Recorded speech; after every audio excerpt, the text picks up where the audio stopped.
Ďalej. Už som ich pozašívala. Boli pokrčené a rozpárané. Idem ich oprať a vyžehliť a budú ako nové. Ako predtým. Tá radosť, čo malo moje dievčatko zo svojich svadobných šiat. Mal to byť ten najšťastnejší deň v jej živote. A pozri sa, ako sa to skončilo. Možno to bola moja vina. Videl som ju v tých šatách pred svadbou. Zrejme som jej priniesol nešťastie. Už nemôžeme nič robiť. Jedine, čo môžeme, je modliť sa. Bože môj, mám taký strach. Tak veľmi sa bojím, že tento dom znova opantajú zlé sily, že je to predzvesť veľkého nešťastia, tragédie mojej Marie Teresy. Ach, Bože, Santos, mám strach. Bojím sa, že moje dievčatko obvinia a zatvoria ju do väzenia. Len to nie, Bože môj, nedovolím. Seňora, ja to nedovolím. Nedovolím to, zachránim ju, nebojte sa. Ty nemôžeš urobiť nič. Ako to, že nie? Ako to, že nie? A moja láska, ktorú k nej cítim, je nič? Seňora, tá láska mi dáva silu, aby som ju získal späť, pretože jediné, čo v živote mám, je ona a naše dieťa, nie? Nechcem ich stratiť. Prestaňte už plakať.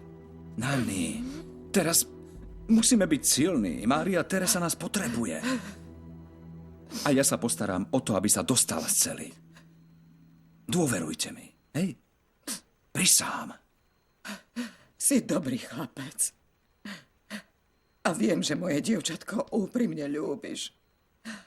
Som presvedčená, že ti môžem veriť.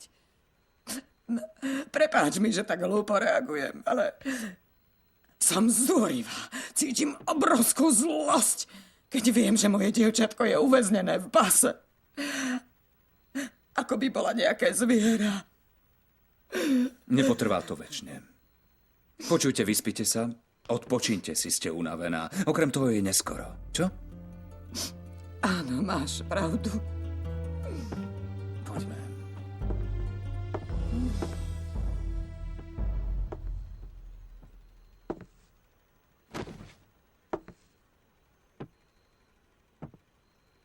Neviem, ako to urobím, aby som ju dostal na slobodu, keď si to neželá.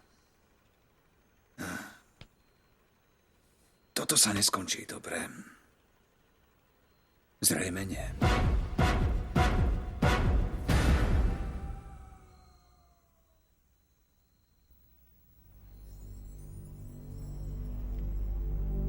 Mária Teresa, dcerka, zobuď sa. Zobuď sa.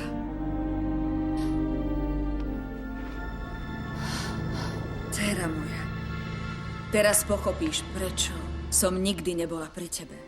A predsa som ťa nikdy neopustila. Vždy si mala miesto v mojom srdci. A nech by som bola kdekoľvek, vždy som ťa ochraňovala a žehnala ti. A ja som ťa vždy potrebovala. Ja som potrebovala cítiť tvoju nehu, cítiť tvoju lásku.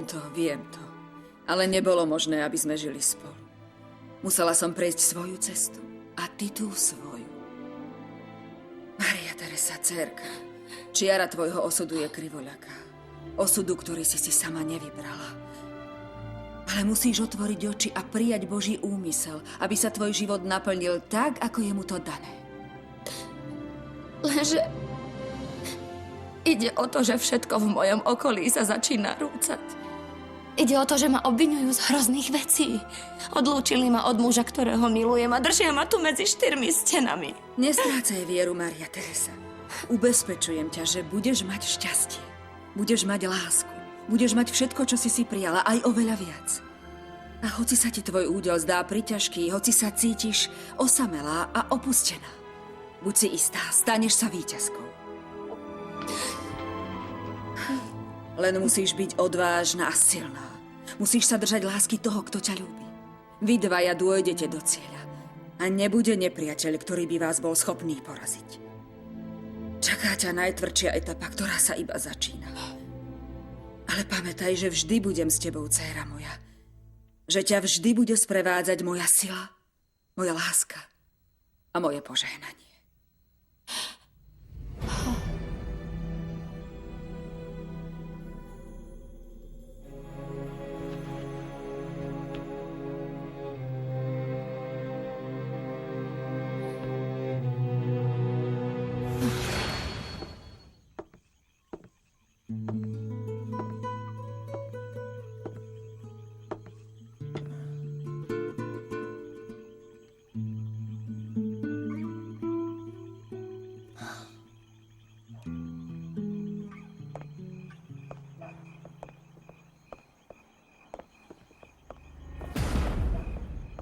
Čo tu robíš? Prišla som ťa pozrieť a porozprávať sa s tebou. Chcem ti niečo navrhnúť. Nerozumiem ti. Čo chceš? Na všetko zabudnime, Santos. A utečme odtiaľto. Santos, odíďme z Puerto Bravo. Som ochotná odvolať obvinenia proti Marii Terese, keď na všetko zabudneme a utečieme. Ty a ja. Sami. Len ty